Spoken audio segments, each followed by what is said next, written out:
सबने ठुकराया। वही लड़की 8 साल बाद एसपी बनकर लौटी। सच जानकर गांव रो पड़ा। जिस लड़की को उसके अपने ही घर से निकाल दिया गया था, आज वही लड़की 8 साल बाद पुलिस की गाड़ी में बैठकर गांव लौटती है। लेकिन इस बार वो बेटी नहीं, एसपी बनकर आई है। जिस बाप ने कहा था तू हमारी इज्जत नहीं है, आज वही बाप उसके सामने हाथ जोड़कर खड़ा था। और जब उस लड़की ने एक ऐसा सच बताया तो पूरा गांव रो पड़ा। आखिर क्या हुआ था उस रात? क्यों उसे घर से निकाला गया और कैसे बन गई वो एसपी? ये कहानी आपको अंदर तक हिला देगी। दुख भरी शुरुआत। गांव के एक छोटे से घर में रहती थी सीमा। गरीब परिवार, बाप दारू पीने वाला। सीमा पढ़ना चाहती थी, कुछ बनना चाहती थी, लेकिन घर वालों के लिए वो सिर्फ एक बोझ थी। एक दिन गांव के कुछ लड़कों ने उसके बारे में झूठी अफवाह फैला दी और बिना सच जाने उसके बाप ने उसे घर से निकाल दिया। उस रात बारिश हो रही थी और सीमा अकेली सड़क पर रो रही थी। सीमा शहर चली गई।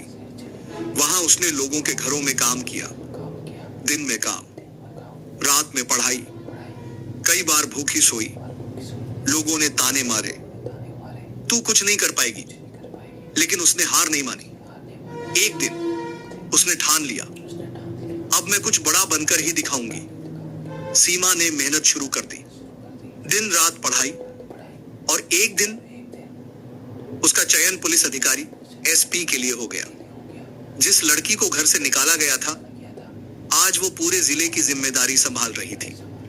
गांव वापसी 8 साल बाद एक दिन गांव में पुलिस की गाड़ी आई। सब लोग डर गए और जब गाड़ी से एसपी उतरी तो सब दंग रह गए। धीमी आवाज में वो सीमा थी। Emotional climax. सीमा अपने घर के सामने पहुंची।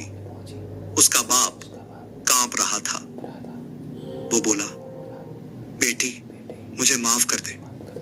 सीमा की आंखों में आंसू थे, लेकिन उसने जो कहा वो दिल छू गया। जिस दिन आपने मुझे घर से निकाला था, उसी दिन मैंने तय कर लिया था कि अब मैं खुद को साबित करके दिखाऊंगी। पूरा गांव रो रहा था। जिसे सबने ठुकराया, वही आज सबकी शान बन गई।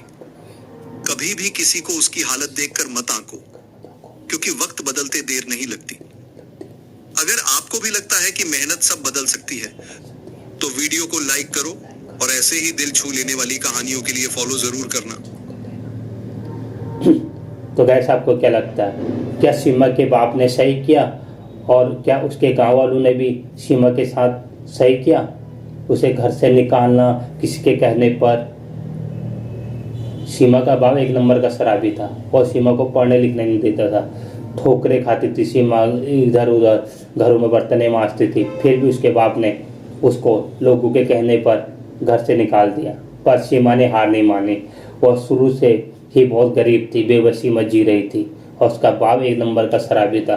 फिर भी जब वो घर से निकली तो उसने ठान लिया था कि मैं कुछ करके दिखाऊंगी। तभी कहते अगर मन में ठान लिया जाए कि कुछ करना है तो आदमी कितनी भी खराब परिस्थिति क्यों ना हो, कुछ ना कुछ बन ही जाता है। अगर मन में ये ठान लिया कि अब मुझसे नहीं होगा, हालांकि वो काम इजी क्यों ना हो, और मन में ये सोच लिया कि अब मैं नहीं कर सकता, ये मैं नहीं करूँगा, तो वो काम नहीं होता है। इसलिए अगर कहते हैं ना, मन के हारे हारे मन के जीते जीत। इसलिए कोई भी काम बड़ा नहीं छोटा नहीं होता। इसलिए अगर आप कुछ करना चाहते हैं, आपके सपने बड़े हैं, आप मेहनत करना चाहते हैं, कुछ बनना चाहते हैं, तो मन में पहले उस चीज़ को ठानो कि मैंने अगले 1 साल में उस गोल को हासिल करना है और वहाँ तक पहुँचना है। और कैसे पहुँचना है? बस सीढ़ी के हिसाब से आप वहाँ तक पहुँच सकते हो। एक सड़क पर अंधेरा है, एक गाड़ी चल रही है, एक गाड़ी रुक चुकी कि इतने अंधेरे में कैसे चलूँगा, और एक बंदा अपने साथ चल देता आगे को अपनी एक रोशनी के साथ, और जैसे जैसे आगे बढ़ता है रोशनी बढ़ती जाती है। वही मेहनत करते रहो, एक दिन कामयाबी जरूर मिलेगी। अगर आपको वीडियो अच्छी लगे तो वीडियो को लाइक करना, शेयर करना, फॉलो करना और मेरे साथ यूँ ही जुड़े रहना। तब तक के लिए स्वस्थ रहे, मस्त रहे, मेरे साथ यूँ ही जुड़े रहे। अगर वीडियो पसंद आए कमेंट में ज़रूर बताना। आप अपने आपको एक साल में कहाँ देखते हो, कमेंट में ज़रूर बताना। तब तक के लिए बाय।